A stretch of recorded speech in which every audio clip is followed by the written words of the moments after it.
When Benjamin Franklin exited the Constitutional Convention, he was asked by a woman, "Sir, what have you given us?" His immediate response was, "A republic, ma'am, if you can keep it." Yet most Americans today have been persuaded that our nation's governmental system is a democracy and not a republic. The difference between these two is essential in understanding Americanism and the American system. Before we discuss political systems, however, it's helpful to address the confusion that has been spread about the political spectrum. Many have been led to believe that the political spectrum places groups such as communists on the far left, fascists or dictators on the far right, and political moderates or centrists in the middle. However, a more accurate political spectrum will show government having zero power on the far right to having 100% power on the far left. At the extreme right, there is no government. The extreme left features total government under such labels as communism, socialism, Nazism, fascism, princes, potentates, dictators, kings, any form of total government. Those who claim that Nazis and fascists are right-wing never define their terms. This amounts to spreading confusion. Toward the middle of the political spectrum can be found the type of government limited to its proper role of protecting the rights of the people. That's where the Constitution of the United States is. Those who advocate such a form of government are really constitutional moderates. So let's analyze the basic forms of government. They are monarchy or dictatorship ruled by one, oligarchy ruled by a few, democracy ruled by a majority, republic ruled by law, and anarchy, which is ruled by no one.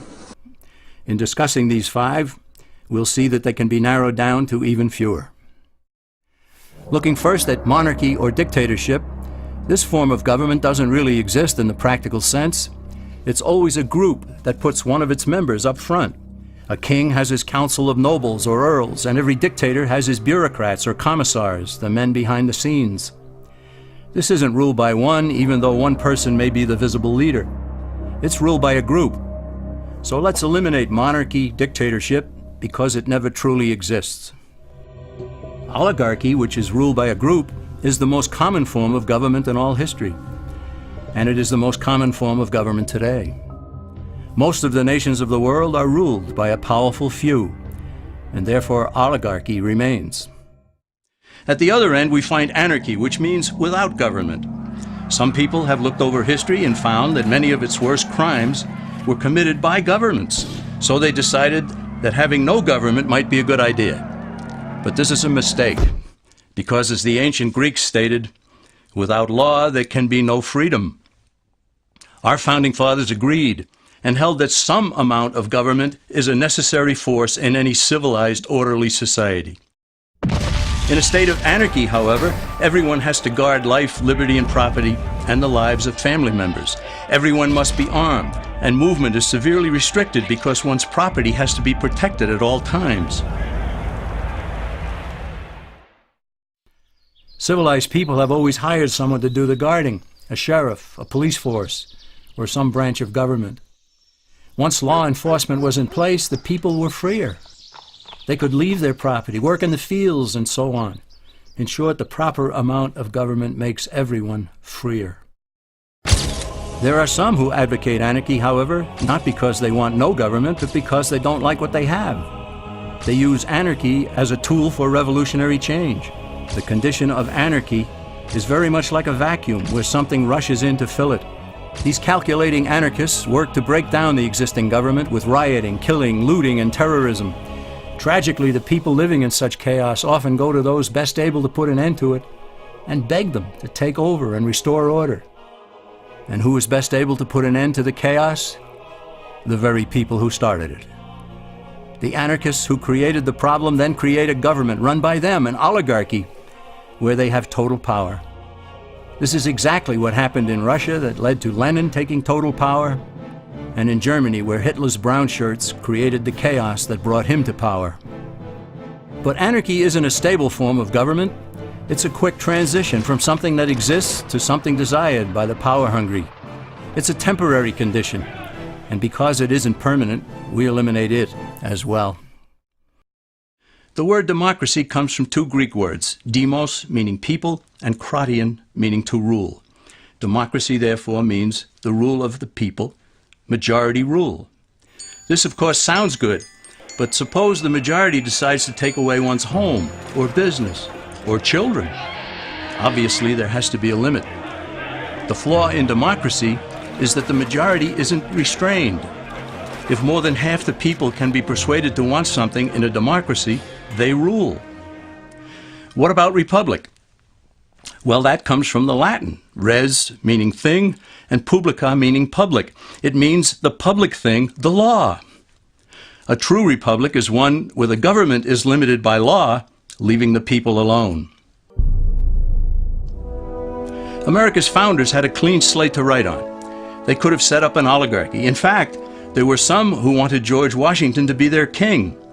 But the founding fathers knew history, and they chose to give us the rule of law in a republic, not the rule of a majority in a democracy. Why? Let's demonstrate the difference in the setting of the Old West. Consider a lynch mob in a democracy. 35 horseback riders chase one lone gunman. They catch him, and they vote 35-1 to hang him. Democracy has triumphed, and there's one less gunman to contend with. Now consider the same scenario in a republic.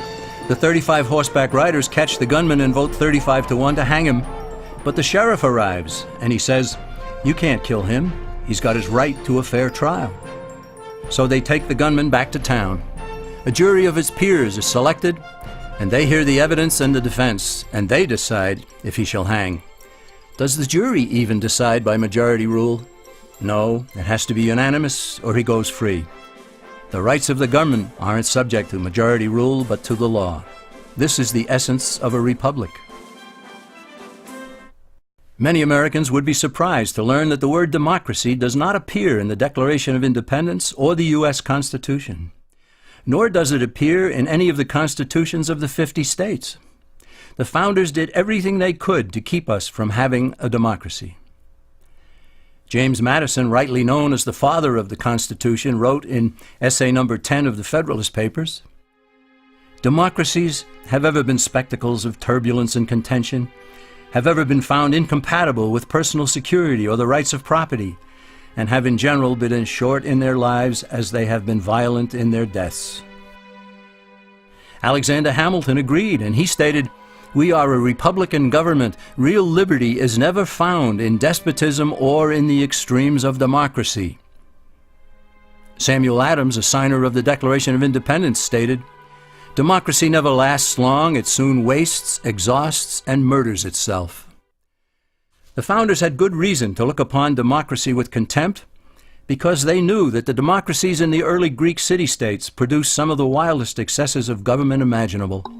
In every case, they ended up with mob rule, then anarchy, and finally tyranny under an oligarchy. During that period in Greece, there was a man named Solon who urged creation of a fixed body of law not subject to majority whims. But where the Greeks never adopted Solon's wise counsel, the Romans did. Based on what they knew of Solon's laws, they created the 12 tables of the Roman law and, in effect, built a republic that limited government power and left the people alone. Since government was limited, the people were free to produce, with the understanding that they could keep the fruits of their labor. In time, Rome became wealthy and the envy of the world. In the midst of plenty, however, the Roman people forgot what freedom entailed. They forgot that the essence of freedom is the proper limitation of government. When government power grows, people freedom recedes. Once the Romans dropped their guard, power-seeking politicians began to exceed the powers granted them in the Roman Constitution. Some learned that they could elect politicians who would use government power to take property from some and give it to others. Agriculture subsidies were introduced, followed by housing and welfare programs. Inevitably, taxes rose and controls over the private sector were imposed. Soon, a number of Rome's producers could no longer make ends meet, and they went on the dole. Productivity declined, shortages developed, and mobs began roaming the streets, demanding bread and circuses from the government. Many were induced to trade freedom for security. Eventually, the whole system came crashing down. They went from a republic to a democracy, and ended up with an oligarchy under a progression of the Caesars.